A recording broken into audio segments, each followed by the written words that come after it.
Alright, hello, and welcome to the constructed set review for Duskmourn. These are going to be mostly focused on Standard and Pioneer, because those are the formats I pay any attention to, if at all.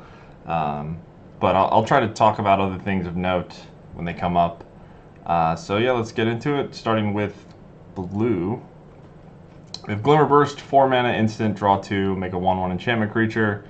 This one's maybe a bit of a stretch, but it makes an enchantment, it makes a token for like Caretaker's Talent. You can use it with things like Transmogrify and Indomitable Creativity, so you can also flash it back with Torrential Gearhulk if that's something you care about.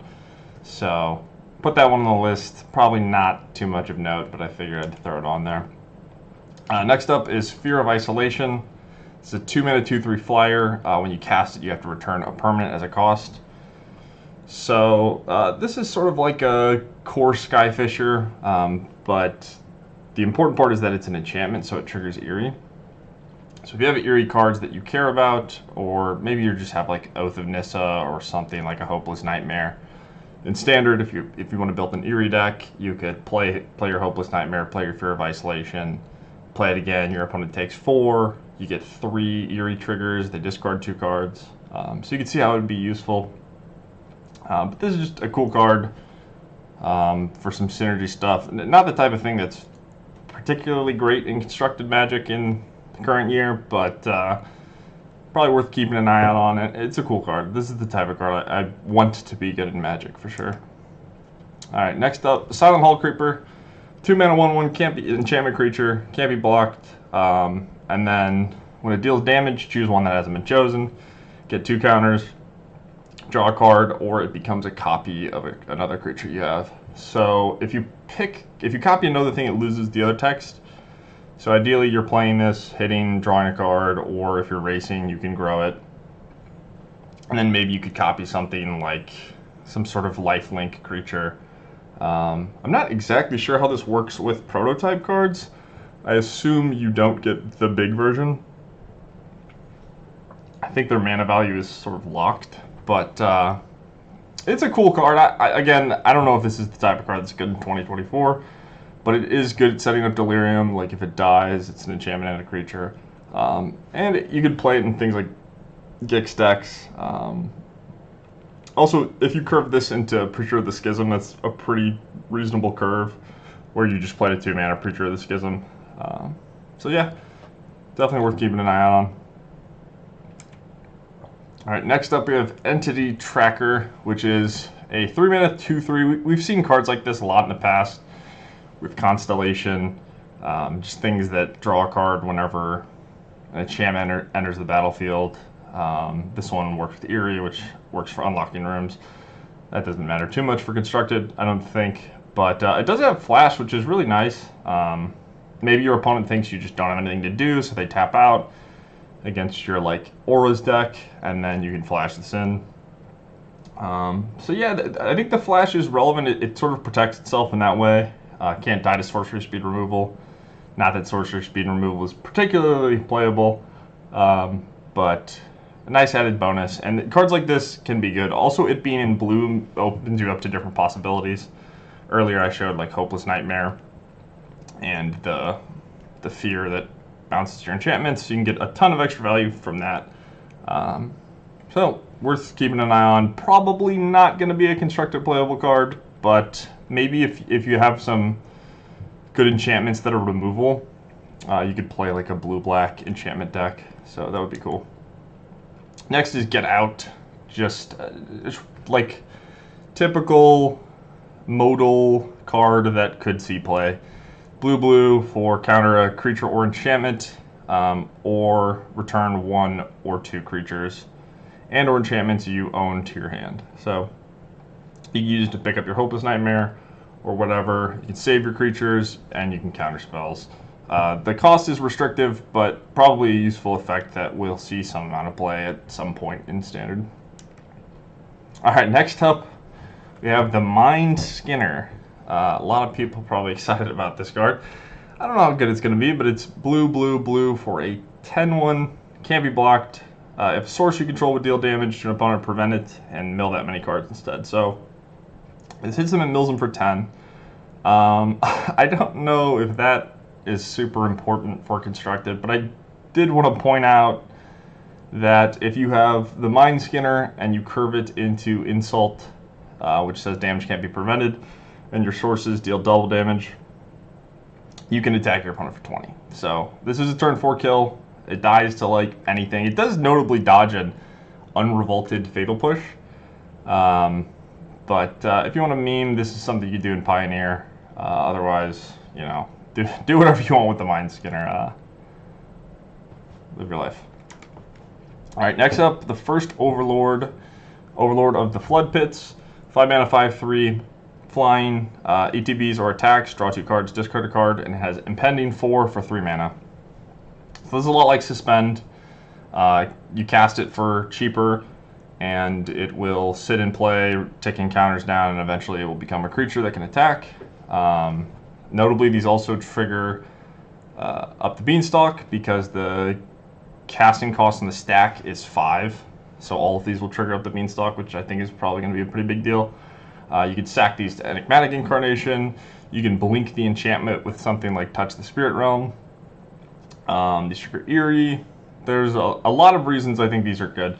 This one's maybe one of the weaker ones. It's just a 5/3, so it's pretty easy for any deck to deal with. You can naturalize it, you can Lightning Strike it.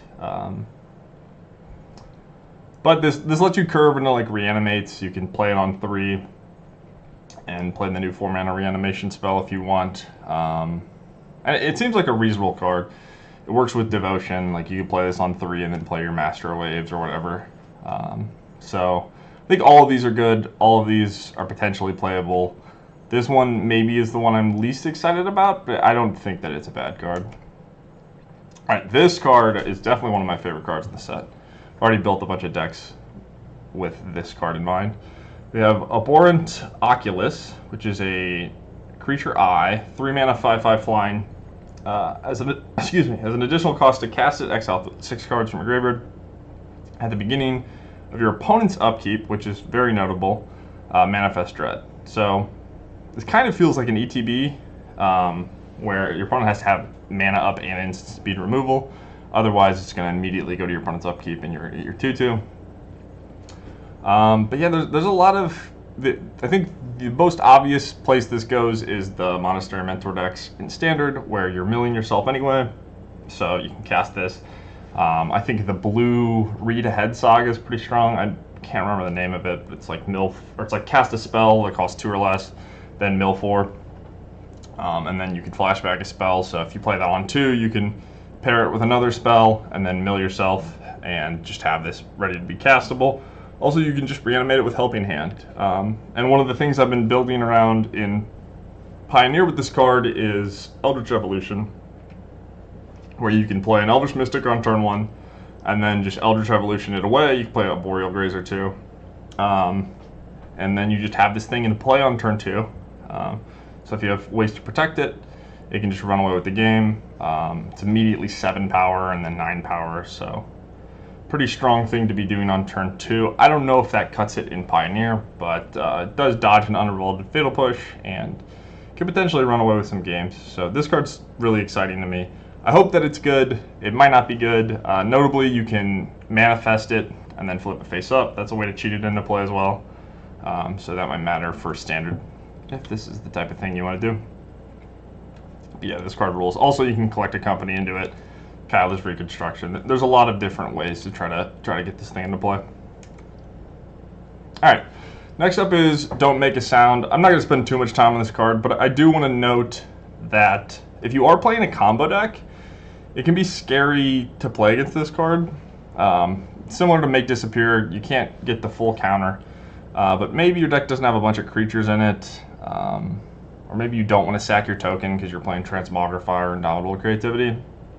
The fact that this card eats most of your opponent's mana and then digs you 2 cards deeper, it might be worth considering in things like Indomitable Creativity or whatever, or if your deck has a way to combo. But I just throw it on here. Maybe worth keeping an eye out on. Probably worse than Make Disappear, but it's an interesting design for sure. All right, now we have Flood Pit Drowner, 2 mana, 2/1 Flash Vigilance. When it enters, you ice a thing your opponent controls, tap it, and put a stun counter on it. And then you can pay 2 and tap it to shuffle it and a creature with a stun counter into the decks. This is just a Merfolk, which there are Merfolk cards in Standard, there are Merfolk cards in Pioneer. I don't know how good this is. It's reasonable, which is part of why it's on the list. But if it wasn't a Merfolk, I don't know how excited I would be about it. There might be some other fancy things you can do with like Agatha's Soul Cauldron and your stun counter deck, but for the most part this is just like a 2-drop that is sort of removal in a body. So throw it on the list. Alright, now we have Fear of Impostors. 3 mana 3/2 flash, when it ETBs, counter spell, and then whoever controls the spell manifests Dread. So cards like this pop up on occasion where they look like they don't do that much. It's kind of symmetrical. I get a 3/2, you get a 2/2. They just trade, and then I end up with a cancel. But obviously there are ways to abuse this. If you can blink this at instant speed, you can counter an additional thing. Also, it triggers Eerie. It's an enchantment. It can get sacked to Enigmatic Incarnation. It's Blue Devotion. Yeah, whatever. There's just a lot of, like, maybe your deck is better at having creatures than your opponent's is. Maybe you have equipment. There's a lot of ways to make it so this doesn't feel as symmetrical as it looks. I'm not personally that excited to play with this card, but I do think it's probably a useful tool to have access to and something to pay attention to when you're deck building. Maybe you have this thing like Devotion, where you don't want to give up your devotion count in the way you construct your deck, but you do want to have a counter spell. So this could be useful for that. Alright, next up, enter the Enigma. This one we can go over fast. It's just a cantrip. Having additional cantrips matters in Standard. This can trigger Valiant for like your mouse creatures. But not a great card, but a card you might want in certain style decks. And you want Prowess and things like that. Monastery Mentor maybe. Things like this can be relevant if there aren't other cards in the format that are just like 1 mana draw card. Alright, now we have the first Glimmer creature in Enduring Curiosity. 4 mana 4/3 flash. When a creature you control deals combat damage, draw a card. And if it dies, it returns to the battlefield as an enchantment. So, yeah, I think these are really good. This might be the best one, in my opinion. But anyone who's played with the Gix decks in Standard know what the games can be like, where you just go 1-drop, 2-drop Gix and draw 2 cards. But one of the problems with Gix and those decks is sometimes you do that and they just kill your Gix. And you're left with a bunch of terrible Magic cards. You just have like random 1/1s and stuff that's not really going to beat anyone in Standard.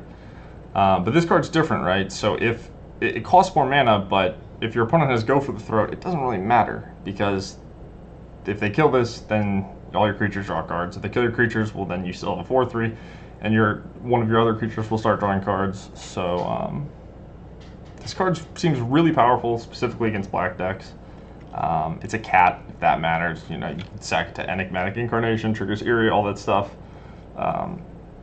These just seem very good.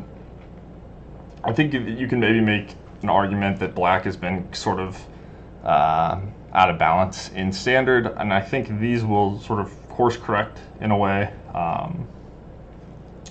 So excited about these. They seem very good to me. Yep. Alright, so that is it for the non-room cards. I think there's just 2 blue rooms. First off, Bottomless Pool and Locker Room. 1 mana for when you unlock bounce a creature. And then 5 mana whenever 1 or more creatures you control deal combat damage, draw a card. Again, this is just Eerie and Devotion stuff, where maybe you want, yeah, you have this 1 mana card that can sort of interact, maybe bounce an elf to buy you time, and then it adds to your Devotion count. It also triggers Prowess, and it also triggers Eerie, so not a super exciting card. Probably won't see any play, but it's cheap, and it has things about it that are relevant. And you do get the additional 5 mana side eventually, if that matters. Okay, so there's just 1 blue room. So that's it for blue. And If you guys enjoyed this, make sure to leave a like and check out the other colors. I'll probably just divide these all up into different videos so they're not too long. And yeah, thank you.